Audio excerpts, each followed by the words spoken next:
Hi, today we are celebrating Paul and my Holmes of Enhanced Body in Dunedin, Florida. So, hi, Paul. Hi, Mai. Welcome to the Hello. Hi, podcast. Thank you for thank having you for us. having us. You're so welcome. So, what is the origin story of your business? How did you guys start Enhanced Body and what is it? You want to take this one? Sure. So we started off about 3 years ago. We took basically different routes in our education and what we did. My worked as a nurse in the hospitals. I was a firefighter paramedic for a couple different cities, and we had all these experiences with these different medical practices and medical institutions and EMS.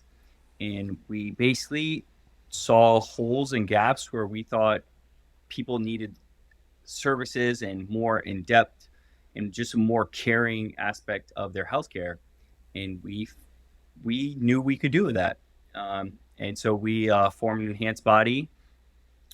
It's been an ever growing situation for the last 3 years. We're always adding and looking for new different types of modality to practice medicine.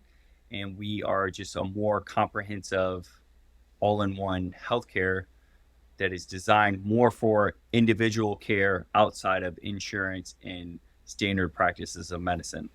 That pretty much sums I it up. see. Okay. Just looking to really give people that personalized care. I think that's really what we focus on predominantly here, is that nothing is cookie cutter here.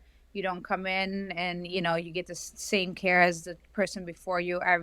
We take our time and really listen to our patients. Okay. So, did I hear you say functional medicine, or is functional medicine a core of what you do?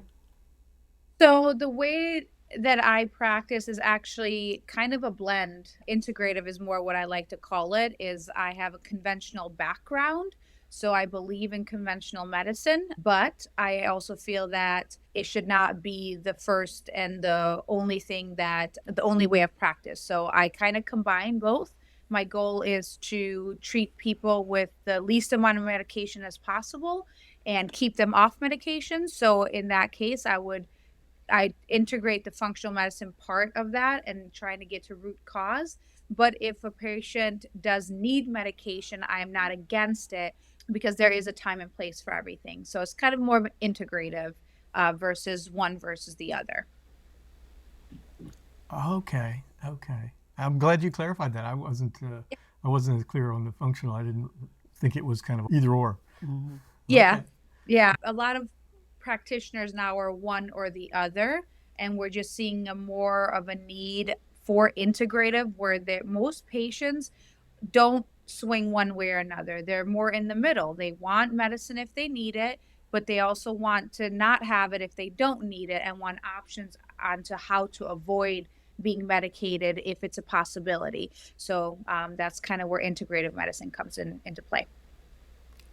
I see. Okay. Cool. Yeah, that Mhm. would that resonates with us. Yeah. Yeah. And yeah, medication. The idea of getting on medication and you're going to be taking it for the rest of your life. That's kind of the way things are in a lot of practices. But so Right. yeah, Yeah, more that's the last thing we want is for as needed you when needed. have to come in and say, hey, you're gonna have to take this pill for the rest of your life. And just because a provider says that, that's not necessarily true. There's other factors. Why you didn't have to take that medication from the very first day you were born. So let's figure out and get you back to a younger, healthier you. And that's always our goal. Awesome. Thank Awesome. you. Thank you for your We service. need more of you. Yeah, I think you mentioned you don't take insurance, or you work with patients that can Yeah. basically pay without insurance. So how right? it works is we're a self-pay clinic. What does that mean? And I think a lot of people get confused on that. Basically, we don't take any insurance, meaning my visits here are a set price. But I do tell patients, if you have insurance, if I need to order you a diagnostic test or lab work, or if I do need to order a medication, patients can use their insurance for that. So Okay. my visits, my time, I don't put claims out to the insurance companies for that. What that does is that it allows me to practice without having the restraints of what the insurance company says I can and cannot do. It also allows me to spend the time that I need with my patients. Most of my initial visits with my patients are a minimum of an hour long. So I get to really deep dive into the what's going on, the backstory. I'm not at a 15-minute time restraint, which most providers are.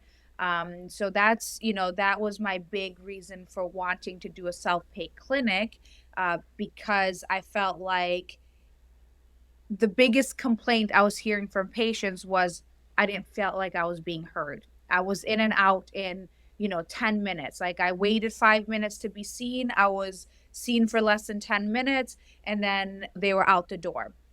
I don't want my patients to ever feel that way.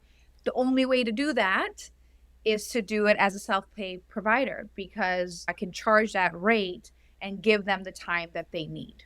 Excellent. Excellent. And you're an MD, Paul. Are you also an MD? I'm not an MD. I'm a nurse practitioner. I'm an independent nurse practitioner here in Florida. Yeah, and Paul's a firefighter paramedic licensed. Okay. Okay. Cool. Very cool. Do you guys So, know what an independent nurse practitioner? She probably does. I'm not sure I do. I'd be happy for you to define it. I feel like people kind of don't like nurse practitioners have been around for a long time, but the independence is newer to Florida. So what that means is that I don't have an MD or DO above me. I don't need a medical director because I have an independent license. There are some differences between MD, DOs and NPs, but basically it's just the background of the schooling and how and what we're doing. And I have a few restrictions that MD and DOs don't, but overall I can assess, diagnose, and treat just the same as a physician would. So, but yes, I am not. So I don't call myself Dr. Holmes because I don't have a doctorate. I'm a family nurse practitioner. I have a master's degree. So, but I am independent. Okay. Okay. Got it. Very good. Yeah, I did not know about the independent either. So our podcast is titled Celebrating Small Family Businesses. So we want to be sure we cover the family aspect of it. So you guys are husband and wife, I believe. What do you love most about working together? What do you love most about working together? You start, babe. Well, we are at times the best combination of both. I mean, I'm definitely more of a risk taker. She is definitely by the book, follow the rules, no risks, no nothing. And she holds me back and I push her whenever she needs it. And I think that combination of our personalities really has helped us be as successful as we are. Whenever we started this, I mean, she had her super stable job working, 50 hours a week at a clinic, and I was at the fire station full time. But I really believed that we could do this, and I said, hey, I believe in you. I believe in what we can do, and you can handle the practice side, and I can handle the business side. And it took a lot of convincing, but I finally got her to say, hey, let's do it. And in the same way, it's the same way with everything we do inside the office and at home. We're very much the same way, saying, hey, I'm always like, hey, let's do this, and let's knock down this wall. And we always have something to talk about because after 17 years of being together, the business, it's, besides our children, obviously, this is our other baby. So it is definitely difficult to work with a partner. But it is so gratifying to work together towards the same goal. And we've had our struggles for sure, but I wouldn't change it for the world. It's I get to go to work and my husband gets to be here. We get to spend time together, and we're the guide. We guide our future. Like, it's all in our hands. So the harder we work together, the more we are a unit, the more we succeed. And we're a family, even beyond that, with the business. Our office manager actually is our niece. So we're very family oriented. I mean, we've all three we started this thing together, and we've all grown together. I mean, tremendously. I mean, She's grown exponentially since she started in that role. grown like personal growth as well as growth in skills, or how would you? Oh, Yes. What's an Both. example? so she was a very shy, introverted person, and she has the capabilities of to do anything. It just she's very much like mine. She's like, I don't know, and I'm like, you can do this, you can Yeah. do this. And especially when it comes to the patient care side, she was very like, oh, I just want to sit behind the computer and do everything. And I'm like, no, that's not how it's going to work. This is a brand new business, and we're going to all wear a lot of hats. And I'm like, you're going to have to do stuff. And you know what? She really took it by the horns, and she's just jumped right in there and says, okay, I'm going to be uncomfortable. I'm going to do it, and we're going to make this work. And I mean, between these two girls, they had so much faith in me that we could do this, and the trust and them just showing up and following the game plan. It meant the world. Yeah. The support that a family brings you in a business is, I think, the really thing that really drives the success or the failure. Yes, I agree. Thank you for bringing that out. Absolutely. We've worked in the family business or around the family business our entire career. And worked for other family businesses. And we've also, worked in a couple other family businesses for shorter times. And so we've seen some of we've seen both sides. We've seen the challenges, and we've also seen that, what you're talking about, the strengths, that when, and gosh, what you guys are talking about, Paul is Connie and I'm May, as far as, Connie's the one that the risk taker and sees a bigger picture and pushes me out of my comfort zone. And I'm the one that's, sometimes drag kicking and streaming. Yep. But, I totally understand that.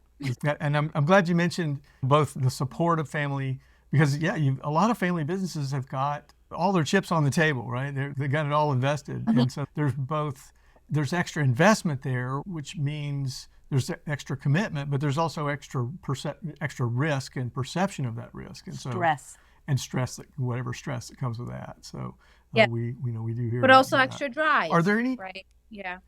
Yes. Yes, we're going to make this work.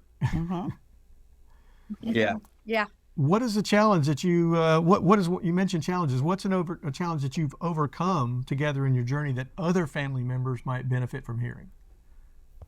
When I say other families that might be listening to the podcast. So for us, it was time, and especially my time. At the time of us opening this, I was still working full time for the fire department. So that's 24 hours on and 48 hours off. So coming up to us opening, I took 2 months off from the fire department. Not really. I took a 1 month off completely, where I was off, and we remodeled, did a lot of painting, and did a lot of building myself and getting everything ready. And then once we opened, I still would work every single day, but at nighttime, on the days that I had to go into work, I'd go in at 8:00 at night, get off, and then come right back, because we didn't have any employees, and I worked as much as I could to save on labor cost. And that was a huge stressor on both of us. I mean, I think there was one stretch of time where I literally worked 21 days straight and didn't have a day off. Me being gone at nighttime away from her, and she was still working at her other clinic. It was a big hurdle. I think the biggest hurdle.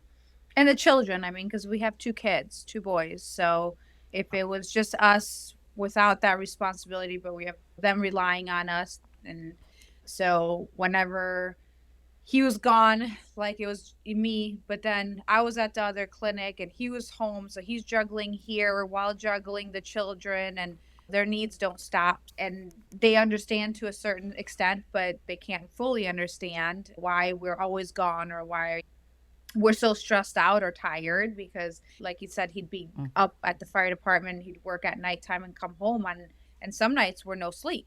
That was definitely a very challenging part of our life. And then you're also just stressed about succeeding. And did we make the right choice? Did we invest all this time, money, and effort into something that might fail? Small businesses are, they're harder and harder to be successful in these days. Big corporations tend to take over. So it was definitely, and when we opened up, it was right during the beginning of COVID. So we had that other thing kind of like looming as to how Wow. is this going to affect us? Is this going to make us thrive? Is this going to make it much more difficult for us to succeed? So we're just really thankful and blessed that we're still sitting here 3 years later, thriving. I think the biggest So did reason you? why we got over that hurdle is we learned. I mean, even though we've been together for 17 years, our communication with each other has gotten so much better. I think that was just the number one thing, saying, hey, today I don't feel good. And just letting the other person know, I feel this way today. I need a little break today. And the other person, even though they're super stressed out too, they just didn't get to tell you that they needed a break before you said it. But them understanding and them saying, hey, I got you. Let me take some of this off of you. That was the number one thing that not only saved our business, but saved our marriage at that time. Sure. And we still practice. We didn't lose that. We're still practicing our communication every day and still working on it and trying to get better. So we become better partners to each other, parents to our kids, and business owners. Oh, that's great to hear. That's great to hear. Yeah, I think that's in a lot of families when they work in business together, the family dynamics tend to sometimes overshadow the needs of the work. The family dynamics are more habitual, and they tend to be more taking other family members for granted and not communicating in that more open and respectful way. And so kudos to you for for bringing that leveling up your communication to include that. That's awesome. Is there anything about being in a family business working together that you know now that you wish you'd known when you started? I got a lot of insight from Mai, because her uncles and her dad owned restaurants together, and she said family business is going to be super hard. Everything, she right from the beginning, she was very much into it. But I'm very hard-headed, and I said, I know, but we can do this. We can do this. And just seeing the mistakes in the relationships, hearing the stories from her father and how their businesses and what happened to them and what made them succeed and everything, was a great mentoring situation where we learned a lot prior to going into this to try to not have those same pitfalls. And with that, we still have a better culture here in our office, because we say, hey, even though you guys are our employees, we're your family. We want to help you in your personal lives if you want us to. If you say you have personal things going on, we're going to understand, because we are a family here. And that means we want to treat you guys like a family. We want to be treated like your family. So having that mindset and that culture, I think, is very important to not just me and her, but everybody that's in this building, including with our patients.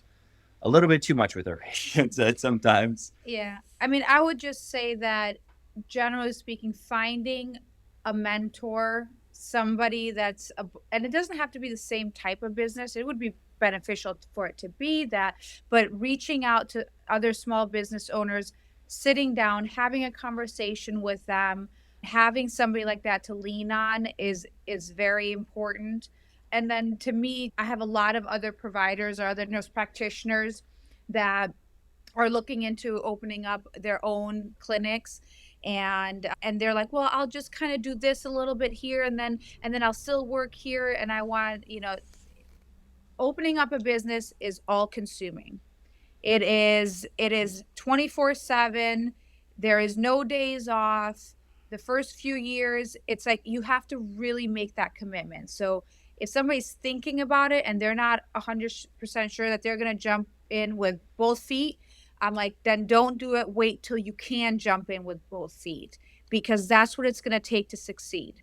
So this whole kind of like, maybe I'll do it, maybe I won't, to me, I was like, that's a recipe for disaster, because it takes over your life for a while until it kind of things are going and running smoothly, and you've had some successful years under your belt, and you have a routine, and your staff is good and all that. So that's my big thing. When I talk to other providers, I was like, if you're going to do it, you're going to do it. But understand, it's going to take a lot of time, and it's going to be stressful. You're going to have your good days, bad days, good weeks, bad weeks.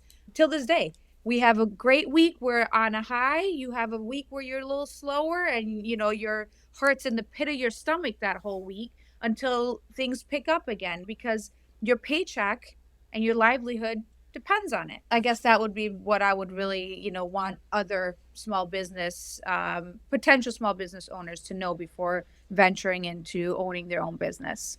Cool. Excellent. Yes, mentor. I think I heard you say that you actually spoke to your father and your uncles and got some feedback from them, asked them some questions and had some hard conversations rather than just depending on remembering stories from the Right. past. Is that right? Oh, that's wonderful. Absolutely. We had Yeah. actually multiple sit downs with them. Yeah. I presented That's our business plan wonderful. to them to say, hey, poke holes in this. Tell me what you think. Tell me what you see that I'm doing wrong that I need to be doing. That's amazing on all fronts. Lots, Because, yeah, lots of planning, Yeah. lots of planning. cool. Well, in the restaurant business, that's probably one of the tougher businesses. in Oh, Yeah. for terms of sure. Yeah. We didn't being even something consider that's- opening a restaurant. Yeah. That was a strong no. I wouldn't have said any yes to that. I vowed as a child I would never own a restaurant after my parents owned two. And I was like, no way, won't do this, can't do it. They loved it, but it's a lot of work. It's a lot of work. And restaurants are very difficult to maintain. And they were successful. So we were blessed. But yeah, it was hard Wonderful. work. Well, yeah, having a front row seat, you got to see again the good, the bad, and the ugly, and Absolutely. Oh, she was in the Take a lot of pits. lessons. She wasn't in the front seat. Yeah. Yeah. Well, and kudos to your parents, too, for being able to verbalize it and to share it. oops, Yeah, my earplug just died. Okay, you go ahead. so that we're well mic'd. We're using Bluetooth earbuds Oh, yeah. to be able to hear you guys. I think a lot of small businesses, since we're doing video, we're talking a little bit now about the technology. Are you guys using video in any way to market your business? And do you plan to? You're the marketing guru. What are we doing, babe? So we do put out videos. We put out social media clips and stuff like that. We just actually did a video. She did a couple of videos recently. She did an aesthetics video. Then she also did basically like a talk on some of our nutrient products that we sell in the store, some of our vitamins and stuff like that. So we do a lot of video, not as much as I would like, That's my fault. I hate them.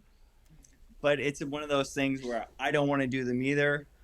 So I don't push her too much to do them. So I just hate. They're hard. They're important. So for anybody listening, they're important. But some of us, I'm a behind the scene kind of girl. I like to be with my patients. I like one-on-ones. I'm not big on marketing. It is just not, the provider in me doesn't understand that whole aspect very well. I've never had to. So marketing is definitely difficult to me.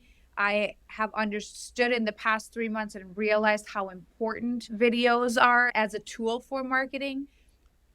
I just have to get more comfortable in front of the camera. But that's all. speaking as a new business owner, that's the last thing that a new business owner should focus on. There are the social media and unless you're in a business that is solely around that, word of mouth, face to face, and Google My Business, way more important. Yeah. If you're networking. starting a brand I would agree with that. Networking is huge. We spent so much time initially on like social media, and don't get me wrong, there are probably certain businesses that is a great avenue, but as a medical clinic, people want to know you personally. If they're going to refer to you, if they're going to come to you, they want to know you, and a social media clip doesn't cut it. It's very difficult for me to convey how I am as a person during a primary care visit through a video. Like, it's difficult. social media and videos are for people selling products. When I say that, I mean, if you have something that you want to show people, a physical thing that they can get, that's a great avenue for them. When you're talking about a service, because we're providing a service, it's not really the best. You really want the word of mouth to be the number one thing, because if you have one patient come in here and they say they had a great experience, they're going to tell 10 people. Same same thing. If they have a bad experience, unfortunately, they're going to tell 100 people. So you really want to hone down on your skills about your in-person, hey, this is me, this is what I do. That's why in-person networking is very important, and reaching people truly with yourself, not a 10-second clip that you posted on social media. But definitely in my experience, looking at our numbers and everything, and wasting so much time focusing on getting this social media following, it was, when I say Google My Business is so much more important, near me. Whatever someone's looking for, they're going to put near me. And as a brick and mortar service provider, that should have been our focus from the beginning. And having a clean Google My Business, making sure people are leaving your reviews, you're replying to reviews, and making sure all your stuff on your Google business is the same reflected in your website. Is, as a new business, focus on that. The social media will come way down the line when you have more time and more energy and more people that can focus on that stuff. Google My Business. Okay, great advice. Absolutely. Great advice. I would also say, you guys, we're doing this podcast, you've done other podcasts. I think of that as sort of networking by proxy. Because you're spending more time, it's not a 10-second clip, it's a 30-minute conversation. Then you get a chance to kind of see how the person is. And if you see them several times, you feel like you know them, even if you've never met them. And so I think that's where you guys are doing yourself. This is also a mentoring thing, is letting people know, hey, they're like, hey, we are successful, but we made these mistakes. Here are these pitfalls that you can avoid if you take some of the advice that we give you. Like, don't make these same mistakes and you'll be way more successful.